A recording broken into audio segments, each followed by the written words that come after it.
உண்மை. நம்ம உடம்புக்காக எவ்வளோ எஃபோர்ட் போடுறோம், உழைக்கிறோம், சம்பாதிக்கிறோம், என்னென்னமோ பண்ணுறோம், டாக்டர்ஸ் கிட்ட போகிறோம் உடம்பு சரியில்லைன்னா, இவ்வளவோ நம்ம உடம்புக்காக தினம் தினம் நம்ம பாடுபட்டு ஏதேதோ பண்ணிகிட்ருக்கோம்.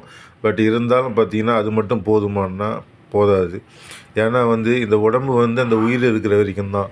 இந்த உயிர் போச்சுன்னா அந்த உடம்புக்கு 10 பைசா கூட பிரயோஜனப்படாது. அந்த நிலைமைக்கு போயிடும். ஆனால் உயிருக்கு நம்ம எந்த இம்பார்ட்டன்ட்டும் கொடுக்கறதில்ல. அதனால் பார்த்திங்கன்னா நினச்சி அந்த உயிருக்கு ஒளி கொடுக்கணும். அது நம்ம இது இத்தனை நாள் விட்டுட்டோம், ஓகே. ஆனால் இதுக்கப்புறம் விடாமல் அந்த சிவத்தை நினச்சி நினச்சி உருகி உருகி மனம் உருக அவரை நம்ம நினைக்கணும், தினம் தினம் நினைக்கணும். நினச்சிட்டு வரும்போது அந்த உயிர் ஒளி பெறும். அந்த உயிர் ஒளி பெறும்போது நம்ம சிவனை அடைய முடியும்.